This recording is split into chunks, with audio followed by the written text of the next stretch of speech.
ये छे छल्लो प्रश्नपत्र नंबर 6 गणित सब्जेक्ट प्रथम परीक्षा 2 કલાકનો સમય રહે છે જે 50 ગુણનો પૂછાય છે। આ જો તમે છલ્લો પ્રશ્નપત્ર જુઓ છો બેટા તમે બધા જ પ્રશ્નપત્ર બનાવી દીધા છે। સો જાઓ સોલ્યુશન ચેક કરો, ઘણા બધા ઇન્ફોર્મેશન બી મળશે એની સાથે સાથે વિડીયોની સાથે બેટા અમુક વિડીયોમાં 9મા 10માનો બી કોન્સેપ્ટ મળશે, રાઈટ। સો પ્લીઝ ધ્યાન રાખો અને ચેનલને 100% સબસ્ક્રાઇબ કરજો બેટા। 10મામાં એનથી બેસ્ટ વિડીયો લાવીશું બેટા, મજા આવશે તમને, બરાબર। 9મામાંથી તમને આઈડિયા લાગશે કે યસ સર સમજાવવાની ટ્રીક અમુક ઇઝી ને બહુ મસ્ત ટ્રીક આપે છે સર, ઓકે। સો પ્લીઝ ચલો કમેન્ટ બી કરજો, કશે કઈ ભૂલ થતી હશે તો કમેન્ટ પણ કરજો। ચલો આપણે ક્વેશ્ચન નંબર 1 ને સોલ્વ કરીશું। શું કહે છે નીચે ઓકે, એનો છે બેટા x નો વર્ગ પ્લસ mx માઇનસ 28 ને આ બાજુ આપી છે x માઇનસ 7 અને x પ્લસ 4 ઓકે। ચલો તો આ બાજુ જે છે એને ગુણાકાર, જો અહીં બાજુ આપી છે બેટા x માઇનસ 7 અને છે x પ્લસ 4 બરાબર, ઓકે। તો અહીં ગુણાકાર થશે બેટા, તો ગુણાકારમાં કરો, જો આ x લેવો ને બંને સાથે ગુણાકાર કરો, આ y એ ઉછકવાનો બંને સાથે, જો x ની સાથે સાથે શું થશે x નો વર્ગ, x ને 4 વડે કરશો તો પ્લસ નો 4x, એ રીતે માઇનસ નો 7 ઉછકશો એની સાથે કરશો તો માઇનસ નો 7x ને માઇનસ પ્લસ માઇનસ 7 ચોક 28 ઇક્વલ ટુ 0। જો બેટા આને આપણે બે રીતે કરી શકાય, આ તમે બરાબર આ રીતે આ ઉચકીને ગુણાકાર કરી દો, આ ઉચકીને ગુણાકાર કરી શકો છો। બીજું પણ એક ટ્રીક છે, જો એમાં એના કરતા આ જો છે જ આને મેં નીચે લઈ લઉં છું, બરાબર। જો આની વાત કરીશું તો જો એને બીજી રીતે કહીશું, શું કરી શકશો, x લખો ને આ x પ્લસ 4 લખો, x પ્લસ 4 એવી રીતે, પછી માઇનસ નો 7 લખો ને કૌંસમાં x પ્લસ 4 લખી શકો છો। જો હમણાં ગુણાકાર કરશો x એટલે x નો વર્ગ પ્લસ 4x, ઓકે। અહીંયા માઇનસ નો 7x એ પ્લસ માઇનસ નો 7 ચોક 28 બરાબર 0। જો 28 આવી ગયો, આ જો આ સેમ ટુ સેમ આવ્યો ને, બરાબર। તો આને તમે ડાયરેક્ટલી બી આવું બી કરી શકો।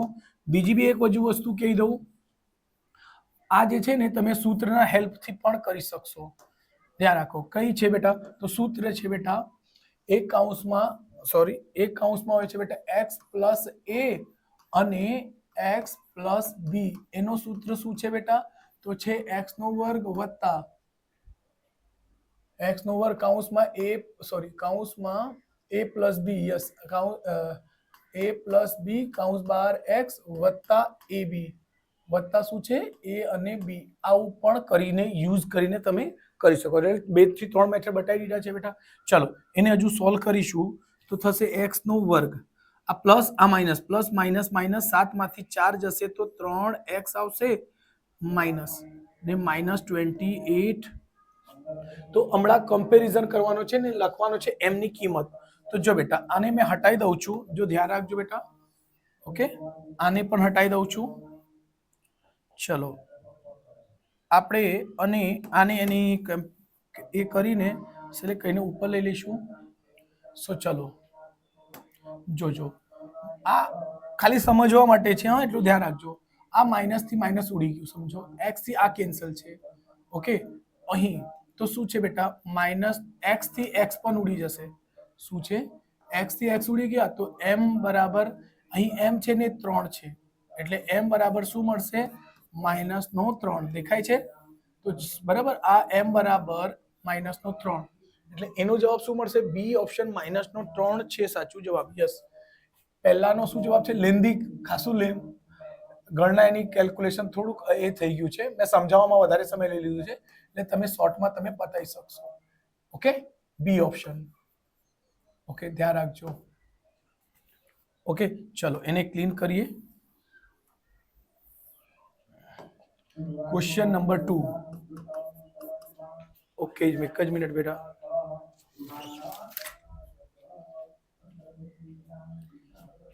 હમણાં જવાબ ક્વેશ્ચન છે બેટા 5x માઇનસ 2y બરાબર k। નો ઉકેલ માટે 2 - 2 કહે છે બેટા. સો k ની કિંમત શોધો. ઓકે, તો ખબર છે આ x ની કિંમત હોય છે, બીજી કિંમત y, એટલે જ્યાં x છે ત્યાં મૂકી દેવાનું. 5 2 -2 -2 બરાબર k. પાંદુ 10 -2 દુ 4 માઇનસ માઇનસ શું થશે બેટા? પ્લસ બરાબર k. એટલે k બરાબર શું થશે? 10 ને 4 14. ઓકે, તો ક્વેશ્ચન એના શું આવશે જવાબ? સી ઓપ્શન ને છે 14. બરાબર છે? સમજ પડે છે એટલે ધ્યાન રાખજો બેટા પ્લીઝ, અને કઈ નહીં સમજ પડે તો પ્લીઝ બેટા કમેન્ટ કરીને કહી શકશો. ને બીજા પાર્ટનું સોલ્યુશન જોતું હોય તેના માટે બી કહી દેજો. થર્ડ, બિંદુને ડેશ પરિણામ હોય છે. બિંદુના કેટલા પરિણામ હોય છે બેટા? તો ધ્યાન રાખજો, બિંદુને એક પણ પરિણામ હોતું નથી એટલે 0 લખી દેશો. એટલે થર્ડ નો જવાબ શું છે બેટા? એ ઓપ્શન અને 0. એટલે ધ્યાન રાખજો. ક્વેશ્ચન 4, ઘનની સીમાઓને શું કહેવાય છે? ઘનની જે ઘન હોય છે એટલે કોઈ પણ ઘન હોય છે એની સીમાઓને શું કહેશો? લંબાઈ કહીએ છીએ? ના, ખોટું. પહોળાઈ કહીએ છીએ? એ પણ ખોટું છે. બાજુ તો બને જ નહીં. શું બનશે? સાચું જવાબ શું છે? પરફેક્ટ બેટા પૃષ્ઠ બને છે. શું? એટલે ચોથાનો શું બનશે બેટા? પૃષ્ઠ. ચોથાનો સી પૃષ્ઠ. યસ, જવાબ સાચું છે બેટા. સી બનશે પૃષ્ઠ. ઓકે, પૃષ્ઠ. ઓકે,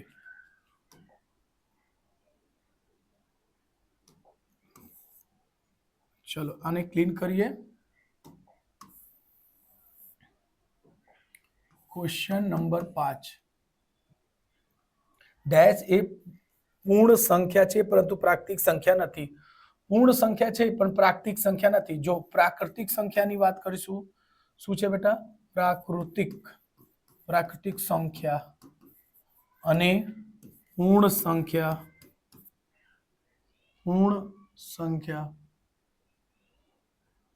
પ્રાકૃતિક સંખ્યા અને પૂર્ણ સંખ્યા, અહીં બે ની ચર્ચા કરી. પ્રાકૃતિક સંખ્યામાં સંખ્યા 1 2 3 4 થી શરૂ થઈને ક્યાં જાય છે? અનંત સુધી જાય.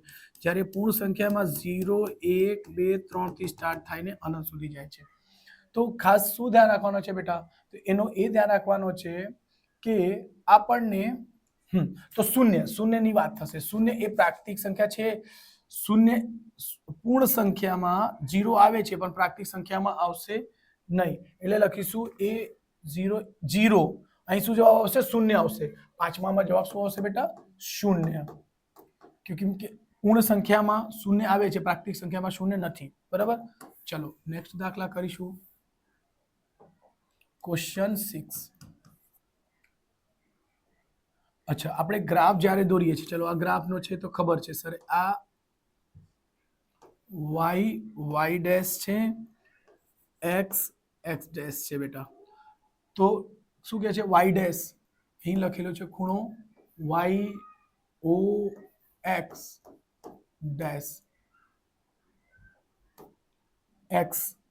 અચ્છા ચલો, y ડેશ અહીં છે, 0 અહીં 0 હોય છે બેટા, 0 નથી, o છે, o x ડેશ. જો કયો ભાગ છે કે છે? તો ત્રીજો ભાગ. શું આવશે બેટા? ત્રીજો. ખબર જ છે, આ પહેલો ભાગ, બીજો ભાગ, ત્રીજો ભાગ, ચોથો ભાગ. તો અહીં શું આવશે? તૃતીય ભાગ. શું કહેવાશે? તૃતીય. તો એનો જવાબ શું આવશે? તૃતીય આન્સર. ઓકે, ચાલો એને ક્લિયર કરી દઈશું. ક્વેશ્ચન નંબર 7, શુલ્બ સૂત્ર એ જૂનું છે. બરાબર? શું કહે છે બેટા?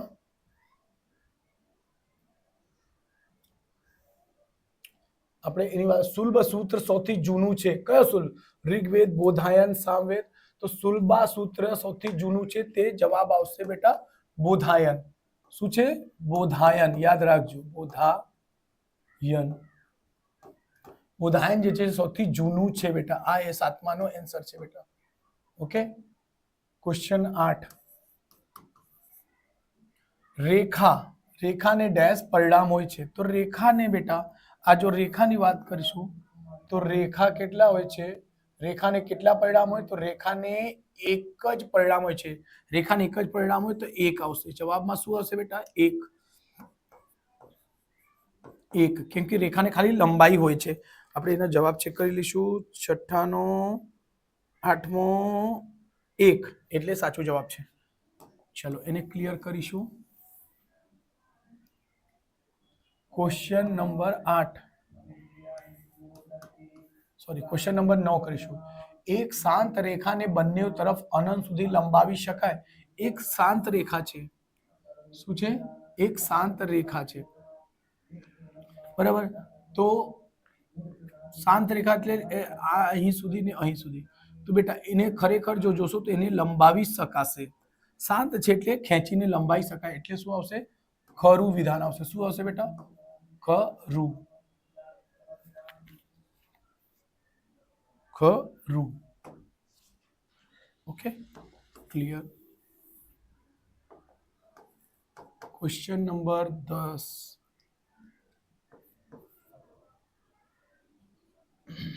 30 ડિગ્રીના ખૂણાના કોટી કોણકને પૂરક કોણનું માપ 120 થાય. જો 30 ડિગ્રીના ખૂણાને શું કહે છે? કોટી કોણ. તો ખરેખર આ કોટી કોણ છે. કોટી કોણ. કોટી કોણના કોટી કોણ છે. અને એનું પૂરક શું થાય? 90 માં તમે 90 માં 30 ઉમેરી દેજો તો શું થશે? 120. તો બસ યસ, પૂરક થશે. પૂરક થશે. એટલે 10માં મારે શું જવાબ આવશે બેટા? ખરું. શું હશે? ખરું. એટલે ધ્યાન રાખજો. ચલો ક્વેશ્ચન નંબર 11. જે રેખાઓ એક જ રેખાને સમાંતર હોય, એટલે આ એક રેખા છે, એને સમાંતર આ છે, આને સમાંતર આ છે, આને સમાંતર આ છે. આ જો સમાંતર નથી કે સીધું હોવું જોઈએ. આ બી એટલું બધું સીધું નથી તો કરી દો. સીધું જ હોવું જોઈએ. રેખા રેખા ઓકે. બંને પરસ્પર સમાંતર હોય છે તો યસ ખરું. શું આવશે? ખરું. રાઈટ. 11મું પણ ખરું. ઓકે, ચલો એને ક્લીન કરી દઈશું. ક્વેશ્ચન 11 હતો. ક્વેશ્ચન નંબર 12 શું છે? 12માં કહે છે એક નીચે પ્રશ્નોના એક વાક્યમાં કે શબ્દોમાં કે એક અંકમાં જવાબ આપો. ક્વેશ્ચન નંબર 12માં શું કહે છે બેટા? 1/3 અને 2/3 ની વચ્ચે એક સમય સંખ્યા લખો. બહુ સિમ્પલ છે બેટા. એને 2 વડે ગુણી દો, 2 વડે ગુણી દો, એને પણ 2 વડે ગુણો, એને પણ 2 વડે ગુણો. 2 એકુ 2, 3 દુ 6, 2 એકુ 2 દુ 4, 3 દુ 6, 2 પછી શું હશે? 3/6 પણ લખી શકશો. બરાબર. બસ તો એવી રીતે તમારે જવાબ શું છે બેટા? ગમે તે 3/6 પણ તમારે જવાબ છે. એના અનંત જવાબ હોઈ શકે બેટા. એટલે તમે એવી રીતે લખો છો બરાબર તો તમારો જવાબ સાચો હોઈ શકે. બરાબર. ખબર છે 10 વડે ગુણી શકશો, 100 વડે ગુણી શકશો. બરાબર. ચલો એક એને જવાબ ગમે તે સારી રીતે મેથડ કરીને એક જવાબ તમે લખી શકશો. ક્વેશ્ચન નંબર 13 શું કહે છે? બિંદુ એટલે પોઈન્ટ -4 -3 કયા ચરણમાં છે? તો ખબર છે બેટા આ ગ્રાફ છે બેટા આપણું. એમાં આવશે આપણે પ્લસ પ્લસ અને એના જસ્ટ ઊંધામાં આવશે માઇનસ માઇનસ. ઓકે, આ માઇનસ અને પ્લસ બનશે ને અહીં પ્લસ અને માઇનસ બનશે બેટા. ઓકે, શું ધ્યાન રાખો. શું કીધું છે? અહીંયા બંને માઇનસ માઇનસ છે. આ બી માઇનસ, આ બી માઇનસ. તો માઇનસ કયા આવશે? તૃતીય ચરણ આવશે. થર્ડ લખી શકશો કા ત્રી બંને લખી દેજો જે તમને લાગતો હોય સુટેબલ. અહીં ત્રીજા લખ્યા છે તો ચાલશે, એ પણ ચાલશે. ઓકે, ચાલો ક્વેશ્ચન નંબર 14 અને ક્વેશ્ચન નંબર 15 શું છે બેટા? તો છે x - 2y = 3 અને આમાં છે બેટા x બરાબર -3y અને ઓપ્શન છે, જો ઓપ્શન છે બેટા 3 અને 1, 1 અને 1 માઇનસનો છે અને આ પણ અહીં માઇનસનો છે અને અહીં -3 અને -1 છે બેટા. A, B અને C. ચલો અહીં મૂકવાનો છે. પહેલા છે તો પહેલા મૂકશું. આ ખબર છે x હોય છે અને આ y, તો x ની જગ્યાએ આને મૂકો, y ની જગ્યાએ આને, x એટલે 3 -2, -1 બરાબર 3, 3 -2 એકુ 2 બરાબર 3, 2 3 માંથી 2 જાય 1, 1 બરાબર 3 થશે, તો ના, આ થઈ ગયું ખોટું. એના માટે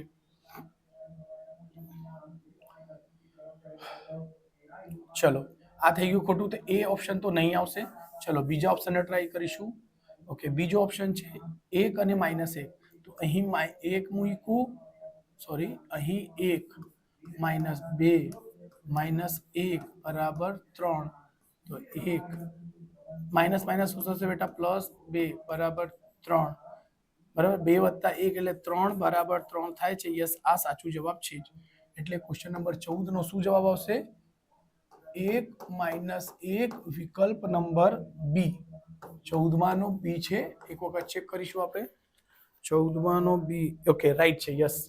ચલો આ થઈ ગયું બેટા એનું સોલ્યુશન. તો હું એને રફ કરું છું, તમે એક વખત જોઈ લેજો. ચલો હમણાં આપણે એને બી ને હટાવી દઈએ છીએ, કેમ કે બી ઓપ્શન થઈ ગયું છે. ચલો એના માટે આપણે એમાં મૂકીએ. ઓકે બેટા, અહીં x ની કિંમત કેટલી છે? 3. અહીં -3 એ x, y ની કિંમત કેટલી છે બેટા? -1. આ બાજુ 3 તો છે જ. 1 એકુ 1, માઇનસ માઇનસ શું બનશે? પ્લસ. તો 3 બરાબર 3 થાય, તો યસ 100% બરાબર છે. તો બસ આ જવાબ થઈ જશે બેટા. ઓકે, સો 15 નો આ જવાબ શું આવશે? તો 15 નો જવાબ ઓપ્શન આવશે એ. તમે એને પણ મૂકીને ચેક કરી શકશો. હું ચેક કરાવી દઉં છું તમને બેટા. કેમ આ જવાબ નહીં આવશે? તો -3 આ બાજુ મૂકશો. ઓકે, -3 અને 1 ની કિંમત પણ -1.